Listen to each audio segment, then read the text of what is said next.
ان چار ائمہ کی تقلید کی جاتی ہے وہ کون سے امام ہیں، اور کیا ان چاروں کی ہی تقلید ہو سکتی ہے، کسی اور کی نہیں ہو سکتی؟ بعض لوگ اس پر ہو سکتا ہے کہ سوچتے ہوں کہ کیا ایک ہی شخص چاروں کا مقلد ہو سکتا ہے یا نہیں۔ دیکھیں، حقیقی جو حکم ہے وہ ہے اللہ اور اللہ کے رسول کی اطاعت کرنا۔ جو قرآن میں فرمایا گیا، جو حدیث میں فرمایا گیا، اس کی پیروی کرنا، یہ ہے سب سے مرکزی حکم جو قرآن پاک کے اندر بار بار ہے۔ اطیعوا اللہ و اطیعوا الرسول، اللہ کی اطاعت کرو اور رسول کی اطاعت کرو۔ اب سوال یہ ہے کہ اللہ کی اور اللہ کے رسول کی جو اطاعت کرنی ہے وہ تو اسی سے ہوگی کہ ہم قرآن حدیث کا مطالعہ کریں، لیکن مسئلہ یہ ہے کہ ہر بندہ قرآن حدیث کا مطالعہ کرنے کی صلاحیت نہیں رکھتا۔ مثلا آپ اپنے علاقے میں دیکھ لیں، جہاں پر بھی آپ رہتے ہیں، یا جو مدنی چینل کے ناظرین ہیں وہ اپنے پاس پڑوس میں دیکھ لیں، اپنے آپ کو دیکھ لیں کہ کیا وہ قرآن و حدیث کا مطالعہ کرنے کی صلاحیت رکھتے ہیں؟ کیا اپنی زندگی کے ہر مسئلے کو قرآن و حدیث سے خود نکال سکتے ہیں؟ بھئی لوگوں کو عربی نہیں آتی، لوگوں کو قرآن پڑھنا نہیں آتا، تو وہ کہاں سے مسائل نکال لیں گے؟ تو اس کا مطلب کیا ہوا؟ اب یہ قرآن کے ایک اور حکم پہ عمل کریں گے، وہ حکم ہے فَاسْأَلُوا أَهْلَ الذِّكْرِ إِن كُنتُمْ لَا تَعْلَمُونَ، کہ اگر تم نہیں جانتے تو علم والوں سے پوچھ لو۔ اب جو علم والوں سے پوچھنا ہے اور یہ سمجھنا کہ علم والے نے جو جواب دیا ہے میں اس کی دلیل کی طرف نہیں جاؤں گا کہ نہیں بھائی آپ کی بات پہ تب عمل کروں گا، پہلے مجھے آیت سناؤ، پہلے مجھے حدیث سناؤ،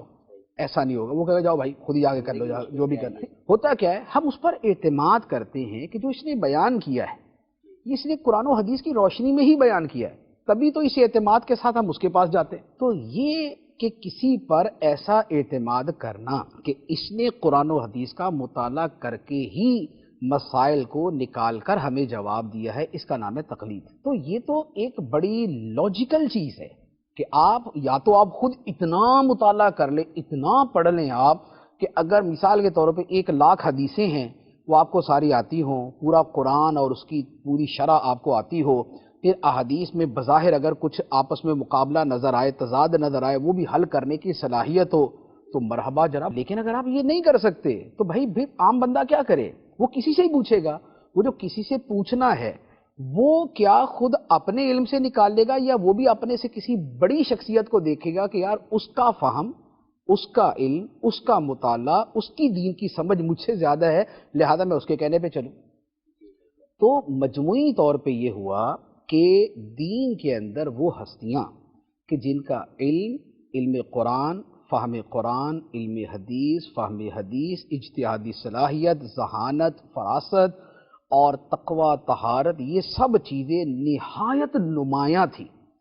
تو ان کے کہے ہوئے کو بذات خود یہ سمجھ کے کہ یار ان کا تو کہہ دینا ہی دلیل ہے، حقیقت میں دلیل پیچھے قرآن حدیث ہی ہے،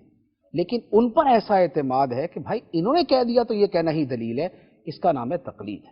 تو یہ تقلید اس وقت 4 اماموں کی جاتی ہے: نعمان بن ثابت امام ابو حنیفہ، امام مالک بن انس، امام احمد بن حنبل، امام محمد بن ادریس شافعی رحمۃ اللہ تعالی علیہم اجمعین۔ ان سے پہلے اور بھی مجتہد ہوا کرتے تھے، حضرت سفیان ثوری ہیں، حضرت ابو ثور ہیں، ابو اللیث ہیں، سعید بن مسیب ہیں، سعید بن جبیر ہیں، اور حضرت سلمان بن یسار ہیں۔ ایک تعداد ہے جنہیں فقہائے مدینہ کہا جاتا ہے، یا اور امام اوزاعی ہیں، امام نخعی ہیں، امام علقمہ ہیں، امام اسود ہیں، یعنی یہ مجتہدین کی ایک تعداد ہے۔ لیکن بات یہ ہے کہ جب ہم نے پورے دین پہ عمل کرنا ہے تو یہ جو دیگر مجتہدین ہیں ان کی ہر مسئلے میں ہمارے پاس ان سے کوئی روایت نہیں ہے۔ یعنی ہم یہ کہیں جی ہم حضرت عبداللہ بن مسعود کی تقلید کریں گے، لیکن ہر مسئلے میں ہم تک ان کی روایت پہنچی نہیں ہے، ان 4 کی پہنچی ہوئی ہے، لہذا یہ کامل ہیں کہ ان کی فقہ ہم تک کامل طریقے سے پہنچی، لہذا ہم ان کی تقلید کرتے ہیں۔ اب ایک ہی وقت میں ایک کی اس لیے کرتے ہیں کہ بھائی اگر 4 کی یوں کریں گے نا، یا ایک سے زیادہ کی کریں گے تو پھر ان کی تقلید کم ہوگی، نفس کی زیادہ ہوگی، کیونکہ لوگوں میں جتنا دین دیانت ہے وہ تو آپ کو پتہ ہی ہے، سمجھتے کہ لوگوں کو جہاں سہولت نظر آئے کود پڑتے، یہاں اس نے حلال کہا، وہاں اس نے حلال کہا، وہاں اس نے حلال کہا، وہاں اس نے حلال کہا۔ یہ تو وہ چیز ہے جو ہم اپنے معاشرے میں دیکھتے، یار اس سے پوچھ کے دیکھ لو، تو ذرا اس سے پوچھ کے دیکھ لو۔